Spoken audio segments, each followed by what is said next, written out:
Good evening. This is a special edition of my weekly shiur.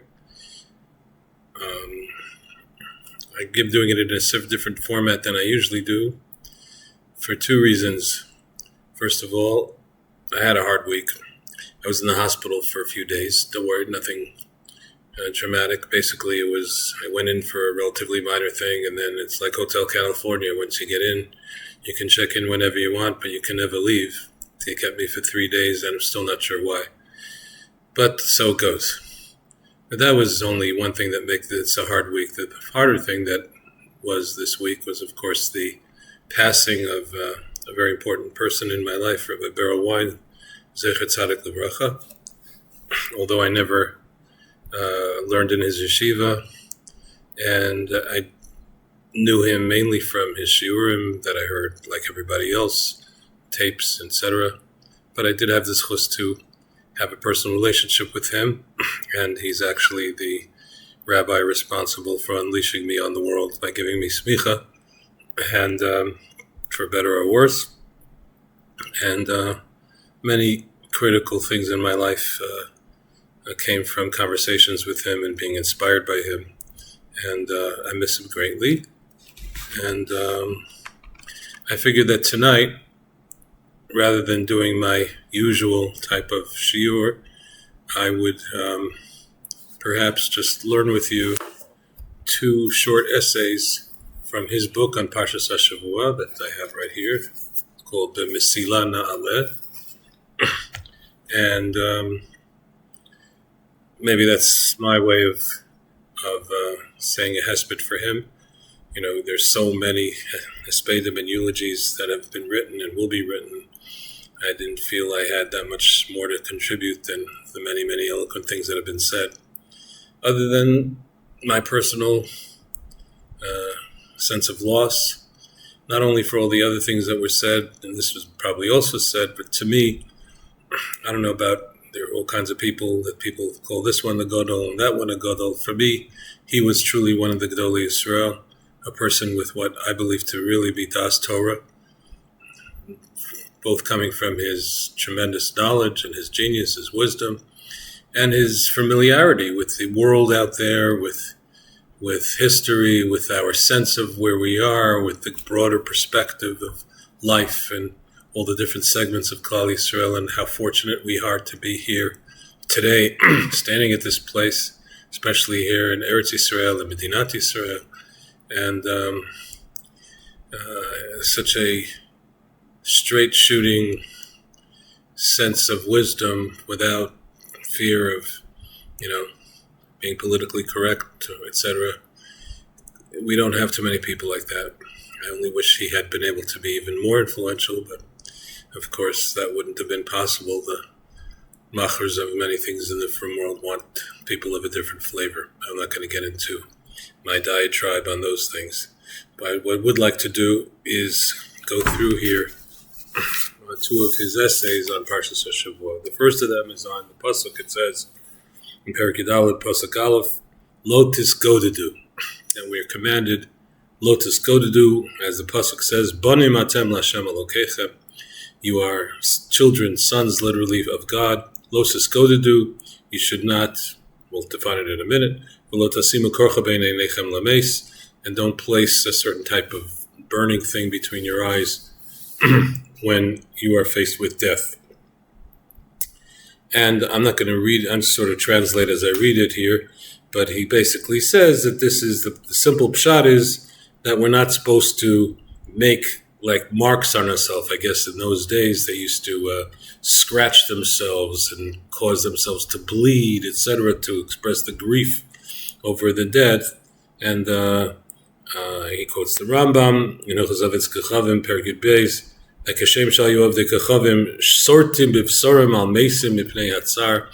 the non-Jews would scratch their skins because of the griefs, and they would be chovel in themselves, and they would harm themselves. That's what we should not do.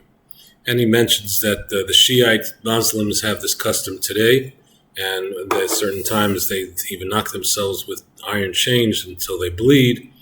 And of course, this love, he says, doesn't just come because we're not supposed to engage in idolatrous practices. Those of us who are doing Daf Yomi are very aware of all that. We're deep in, almost finished with Meseches Avodah Zorah and many of the crazy things that they used to do. But he says the main thing here is that a person is not supposed to harm themselves physically. And this becomes because, as it says in the, first of all, because we're at Tzelem Elokim, we're in the image of God, and to harm ourselves is to harm the image of God, and that's not, of course, a good thing. And in general, as opposed to the general statement that you'll often hear, particularly in the abortion debates, that I'm the master of my own body, Judaism says, no, you're not the master of your own body. We don't have the rights to do whatever we want with our own bodies. And this is a good example of it. Our bodies are, he says, a gift to us from Hashem, and we're not supposed to abuse it, and we're not supposed to do with it and damage it, and to think that maybe this is what Hashem wants.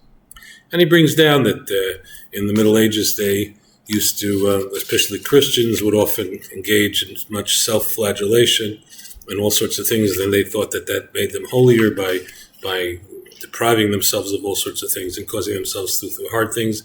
That's not the Jewish way. He doesn't mention this, of course. There was such a Jewish practice among some people who did Musar. They would roll in the snow, and they would fast, and they would do all sorts of things like that. But that's not normative Jewish practice. And when a person is supposed to always remember, as he says, that it says in the beginning of the pasuk, "Banim atem l'Hashem Elokechem," that Hashem considers ourselves His children, and just like any parent would not want their child to be harmed, and would not allow the child to harm themselves, so too Hashem doesn't want us to harm ourselves. Okay, I'll just add to that since we often quote the Slonim Rebbe, that verse "Banim atem l'Hashem Elokechem" is a theme he comes back to again and again. That we are children of Hashem, and he quotes a pasuk in Mishlei which says "Musar Hashem b'ni al tama'es," that literally it means that my son, do not turn yourself away from, don't revolt yourself. Feel it's revolting to hear Musar Hashem. Subordinate yourself to it. But the way the Slonim Rebbe learned it, the Siv Shalom, he says, I'm pretty sure quoting the base of Rum, quoting that to say that Musar Hashem, the greatest Musar that a person can have and can tell themselves and can remind themselves is B'ni, that Hashem considers He considers us His children. And therefore, al tama'es, don't mess up that relationship. Don't do things that will cause Hashem to not want to be with you. Hashem wants to have this close parent-child relationship with you. Don't just take it away. Okay. So he says, of course, though, however, lotus godadu is not just limited to this old practice of scratching yourself when you're in grief, but it's something that actually does take place more in halacha l'maisa in our world, the other pshat.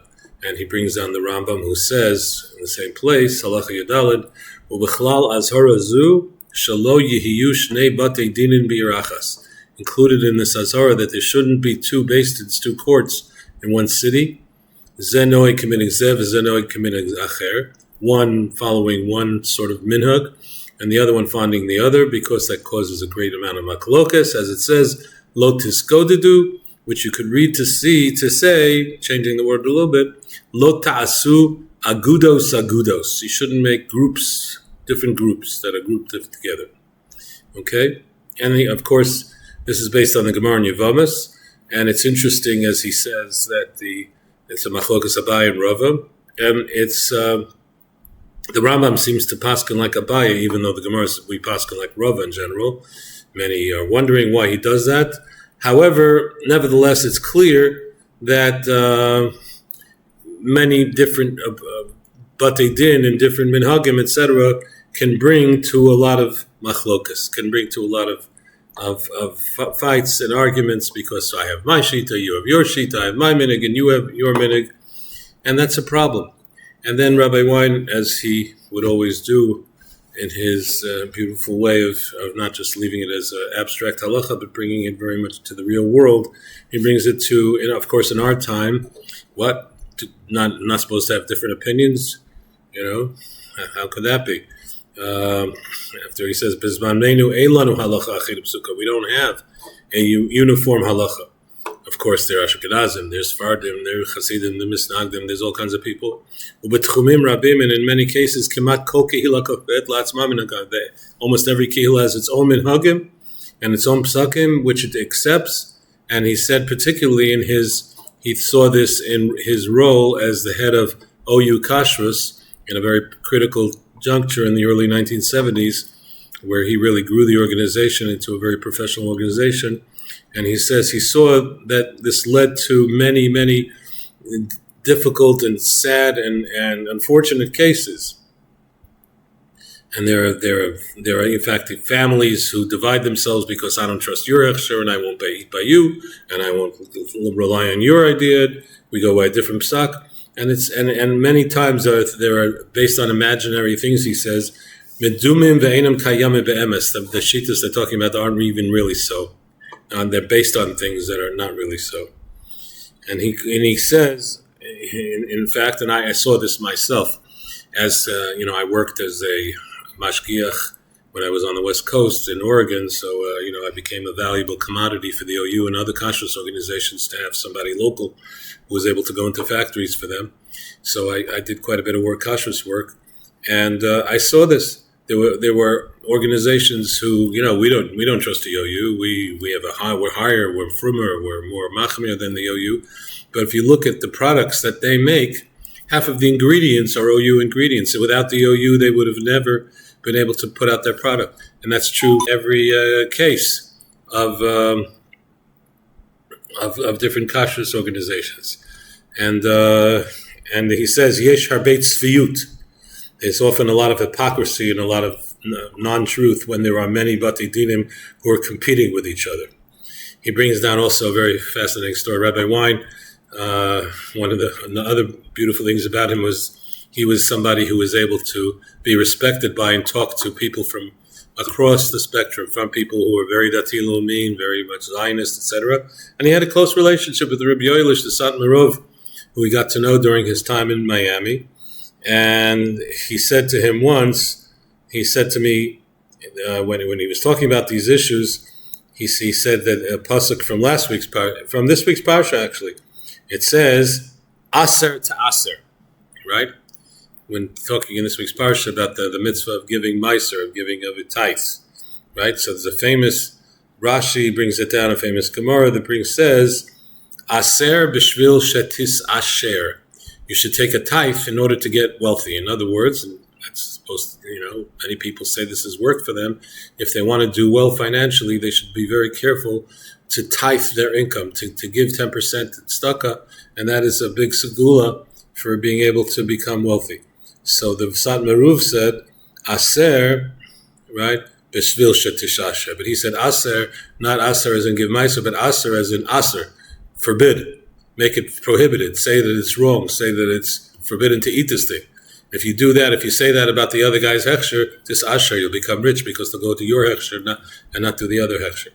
That's, unfortunately, these things happen, says the Sant Meruv. Furthermore, about their Balisas Godedu, he says there are many different opinions. For instance, with tefillin, some people put on tefillin chol hamoed, some people don't put on tefillin chol hamoed in Chutz La'aretz. Here in Eretz Yisroel, pretty much it's a universal custom by now. There's virtually no one who puts on tefillin chol hamoed. I'm not sure why. I never quite understood that. I understood we don't put on tefillin on Shabbos because it's an os. And Yom Tov is also an os, not really, but it's related. Chol hamoed is, I don't know. I never quite got it. But anyway, this certainly great tzaddikim, obviously have good reasons. They don't put on tefillin chol hamoed. But there was a shul I davened by in Brooklyn with a very, very chashuv rav who was upset by this, and he wanted all the people wearing tefillin on one side of the shul and people who don't wear tefillin on the other side of the shul. And he said it's because of Los Escodedu. I never understood that. It seemed to me he's exactly making the point that making it into two very distinct groups as opposed to other shuls where everybody kind of still sits, tefillah, no tefillah, and they all sit together. Never got it. But anyway, he brings that's the way it is, that there are many different minhagim, and sometimes people respect other people's minhagim and sometimes they don't. He finishes off saying here in Eretz Yisroel, for many years, the Maran, the main Rav of Eretz Yisroel, was considered to be the Bet Yosef, and many people hold like him in many cases. There were various attempts to have a nusach achid, to have one nusach to sort of, which was combined Ashkenaz and Sfarad, everybody should daven the same. Of course, a lot of people didn't accept it. They thought it was a Zionist plot, so they don't do that. But in the army, they have that kind of thing. Nevertheless, people keep their minig, and we can't decree upon them that they should leave their minig. But the main thing that we should try to influence people is to respect their minig, other people's minig, then people have a right to their minig. And that because somebody doesn't hold your minig, he says, Lo pachot nechonim u'kadoshim, that doesn't mean the other guy's minig is any less holy or correct. And we should tolerate it and smile about it, not to make machlekas. And he writes, very interestingly quoting Rabbeinu Tam, who said in one of his tshuvas that minig, if you do an anagram of the word minig, mem, nun, hey, gimel, mix it up, it's the same letters as Gehenim. Very interesting. And it's brought down by the Shlo even, and Ben Ish Chai. So that's the end of that first essay that he has on this week's Parsha, on Los Escodedu. Okay. One more we'll do. And this is I thought, a very fascinating essay. It says, talking about the mitzvah of Meiser Sheni, that Meiser Sheni basically is after you take the first tithe of your produce, then there's a second tithe. So that is taken. So let's say if you had 100 bushels, so the 2% goes to the Kohen, so you have 98 bushels, so 9.8 goes to a Levi. So now you have, with math, I don't know, I'm just going to hand wave it at around 90 left, and then you have to take 9 of those, okay? Second tithe, and in first, second, fourth, and fifth years of the Shemitah cycles, they are taken as Meiser Sheni, the third and the sixth Meiser Ani. So what do you do with Meiser Sheni? You're supposed to take the produce and take it to Yerushalayim and eat it in Yerushalayim when you come to be Ola Regel, etc., etc. Okay. What happens if you live far away? You don't want to have to schlep a whole truck full of potatoes and fruit and whatever to the Yerushalayim.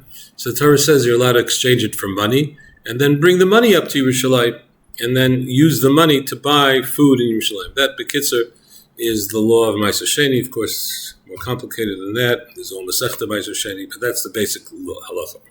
So he brings down here that when he was young, he heard of shiur from the famous Telzer Rosh Hashiva Rav Gifter, who brought down a very beautiful word from the Koshlet Magid. He says, Ki yirchak mimcha hamakom, taking it homiletically, when the place is far away from you, and it's hard to bring that, is not speaking so much about this case, but speaking about when he's sitting in a golos mara v'chashuva, when a person is sitting in a dark and bitter golos, exile, far away, whether it's in Sephard or in Poland or in Russia, far away from coming to Yerushalayim. Can't come, very far. And even Yerushalayim itself, at least in those days, if you'd gone to Yerushalayim, it was very hard to get there, and you couldn't get in. It was destroyed. It was in ruins. The Arabs gave us a hard time here, etc. Right? So the way to Yerushalayim was very difficult. So what was we able to do? It was very difficult to come to Yerushalayim. So the Torah's eitzah is v'tzarta hakesef biyadecha. You should take the money in your hand. But kesef doesn't just mean silver or money. It also means lichsof. Lichsof means is to want, to long for, to desire greatly, to deeply want so much. You should take that in your hand. As he writes here, to have this longing to come to Eretz Yisroel, to Yerushalayim, and as b'chol yom achakalo, in the way of that, awaiting the day every day, even when you're far away and you can't come. we should hang on to this desire to come to Yerushalayim. I don't remember if I heard this exactly. I heard Rav Gifter once speak. I had the great privilege of being at the inaugural of the yeshiva Telz in Telz Stone in Kiryat Yearim in Telz Stone outside Yerushalayim, when what was supposed to be the branch of Telz was formed as the basis of the nucleus of that community. And Rav Gifter, whose lifelong dream is to live these words, was to come to Eretz Yisroel. And I just remember him speaking and crying and about his longing to be in Eretz Yisroel and his great, great gratitude about finally, after, 60, 70 years of wanting to be here, maybe more, he was able to finally realize this lifelong dream of moving to Eretz Yisroel and being in Eretz Yisroel and take this kesef, to take this with him and being able to build. Unfortunately, the upshot of that story was he was here for a couple of months, and then Rabbi Sorotzkin, Zatzal, who was Rosh Yeshiva, who had stayed behind in Cleveland to run the yeshiva there, passed away, and basically they told Rav Gifter, we need you to come back to run the yeshiva. And he very, very tearfully and regretfully left Eretz Yisroel and went back to Cleveland. And those of us who were there when he expressed how much he was grateful to be here knew what an unbelievable sacrifice it was for him to do that. But this kesef, this longing, is what a person should take. He says, and he quotes this in the name of Reb Nachman of Breslov, that he says that when a Jew walks, everywhere they walk, even if they're going far away, they should see themselves as if they're walking to Yerushalayim. I heard this from Shlomo Kalabach, used to say this often, and in fact at my daughter's wedding, Shlomo Katz, before he introduced Tim Eshkachecha into the chuppah, made a whole big deal about this, that every step a Jew takes is they're always walking towards Yerushalayim. What that means is this, that throughout our history, Jews always saw wherever they were that they're really citizens of Eretz Yisroel, and that's where they come to. He says in the pasuk of, in a few parshas ago, we had Parshas Pinchas, there was a pasuk that mentioned Yocheved bat Levi, right? And it said there was he said he brought down there a story with the famous Nobel laureate Shai Agnon, who won the Nobel Prize for Literature, when the Swedish king asked him to speak a little bit, he said that the truth is that he always was a Jerusalemite, even though by some accident he happened to be born in Poland, because that only happened because the Romans sent his great-great-great-great-grandfather away from Eretz Yisroel, but he's from Yerushalayim. He's always been from Yerushalayim. He says, "Hakisufim la Yerushalayim hem ha'makor letfilah shanu mitpalalim shalosh pa'am b'kayam." The longing for Yerushalayim are central to the prayers we say every day. May our eyes see and behold that day when we come back to Tzion. There's a pasuk in Yirmiyah, "V'surai ba'aretz yikasevu," which means he takes to say that Jews would write on their heart that they never belong to any other country except Eretz Yisroel, and those who do so are called Surai, those who turned away from me. In other words, they're going away from the true way of Judaism and Dveikus B'Hashem. Eretz Yisroel is the only land about which it says, Eini Hashem Elokecha B'Omer, Yishis Hashanah V'Achritz Hashanah, right? Hashem's eyes are in it from the beginning of the year to the end of the year. That was last week's Parsha. Only there we can keep some of the mitzvahs, or Tluis Ba'aretz, and its holiness is forever. From the time Ezra came up, and he came with, and he can talk about Ezra in a minute, with the people he came with, they established a holiness that was always there. And it's very interesting that Jews always desired to come to Eretz Yisroel, especially after hard times. After we were expelled from Spain, many thousands of the people who left Spain came to Eretz Yisroel, and they're the ones who established the Yishuv here. They weren't allowed under the Mamluks to live in, there was the Ottomans already. They weren't allowed to live in Yerushalayim there, but they established mainly in the north, particularly Tzfat grew into the centrally holy city in that period after the Ger Sfard, with so many great Sephardic Rabbanim, Zakharov, and the whole Chabura of the Ariya Kodesh. They started at that time. And also Tveria, Hebron, right? And later on, he goes through, as Rabbi Wein would, as a historian, 300 years ago, when the beginning of the Shivat Zion, before the Zionist movement started, there was already movements to come back to Eretz Yisrael, the Bilu and the movement and etc. That Nili movement. That many hundreds of Jews who came back to Yerushalayim with Rabbi Yehuda Chassid. It says here HaChassid. That's not correct. It's not HaChassid. Rabbi Yehuda HaChassid was a Rishon who lived hundreds of years earlier. But there was a person who was an interesting person. He was Rabbi Yehuda Chassid. In fact, the great synagogue in the old city, which is the Churva Shul, was started to be built by Rabbi Yehuda Chassid and his followers, and it didn't work out too well. They ran out of money, and then the Arabs destroyed the shul, and Ashkenazic Jews weren't allowed to live in Jerusalem for 100 years. But whatever the story is, people always tried to get to Yerushalayim.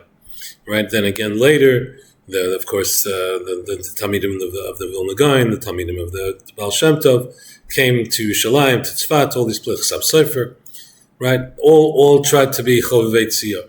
Okay? And that was always an expression. They know that they wanted to come back, and of course we just recently went through Tisha B'Av and saw so many of the beautiful kinos, particularly that of Tzion Halo Tishali L'Shlom Asirayich, of Rabbi Yehuda Halevi, who has expressed the longing for Tzion like no one else ever did. It's such a very extraordinarily beautiful expression of how much a Jewish soul longs to come back to Eretz Yisroel.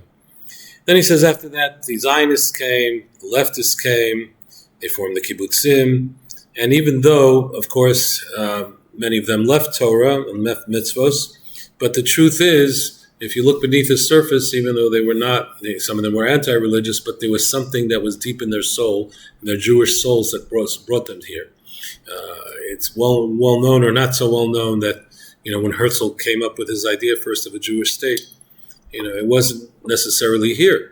His basic point was that we should have a state to fight anti-Semitism and be separate from the non-Jews. Where didn't matter so much. They were talking about Madagascar for a while. There was my personal favorite, which was Grand Island, New York. If you're familiar, a little bit of island between Buffalo and Niagara Falls. I would have loved if it was there at the time because I lived in Toronto and I could go to the Kotel, short drive away. Not really, but anyway, that's there were many ideas of where the Jewish state could be, but he became clear to Herzl, as not a religious person, and most of the people he spoke to, not religious people, that wasn't going to work. The only place that the Jewish people would want to have their own state was here. This was home. This was deep in our psyche to be here. Ruach zu od piamal belibam. That's liot am chofshi be'artzenu, to be a free people in our land, Eretz Sion Yerushalayim. Right? Of course, there's a tragedy that the secular Zionists, tried to replace Judaism in so many ways, and this is a reason that many religious Jews didn't want to have anything to do with Zionism. But he says the deepest tragedy is that because of that, and you see that so much today, unfortunately, the deepest tragedy is that because of the problems with Zionism, many religious Jews feel that they lost their connection with Eretz Yisroel. They lost that longing for Eretz Yisroel. They figured, that's a Zionist place. We have it much better in Monsey and Lakewood and Brooklyn and all these other places. There, we're from, nobody bothers us. They think that that's a superior kind of thing. They lost their Eretz Yisrael longing. I've seen this as a tour guide and many other times when I've talked to Jews who, they just don't have it. It's just amazing to me that with the unbelievable opportunity that we have to live in Eretz Yisrael today, how come people don't take advantage of it? How come people don't see it as treat it as the mitzvah and the opportunity that it is? And I understand that there are good and legitimate reasons why many people don't move here, and that's fine. But from my perspective, anyway, I think it's the minimum. Every person in Chutz La'aretz needs to have a good reason why they're not coming to Eretz Yisrael. And if they have a good reason, they have a good reason. But you have a reason. It shouldn't be just, no, not for me. I never even think about it. Not in my. How could you ignore what's going on here today? right? But he says that's not the first time this happened. This also happened in the days of Ezra, at the beginning of the Bayis Sheni. Ezra had the opportunity to go back. Who came back with him? He brings down here that in Sefer Ezra it says that HaYehudim HaKsherim, HaYehudim Shomrei Torah Nisharu B'Bavel. The firmest people in his time didn't come with him. Most of the people who came with Ezra were not the holiest people. Were not the most chashuva respected people. In fact, this is the last parak of Kiddushin called Asara Yuchsin. There are 10 levels of different yichus, going from so-so to worst and really not good and really mamzerim and gidim, all kinds of people, right? And the Gemara there was so much so that the Gemara says there in Daf Samach Tes of Kiddushin, Lo Allah Ezra mi Bavel ad she'asa kesolas nikia.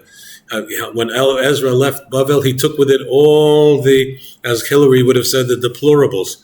All the really fine holy people, they stayed. And Bavel was great, all the people. But of course, the truth is, what do we know about the Jews who stayed in Bavel? The whole history of Am Yisrael, for better or worse, from that point on, was in Eretz Yisroel. I, at least, and I think I don't claim to be any historian. Certainly, I wouldn't have the chutzpah to say that looking at Rabbi Wein's book, but I've heard almost nothing about what was going on in Bavel from the time the Bayis Sheni started until much later, and when the Jews were exiled again after the Churban Beis Hamikdash.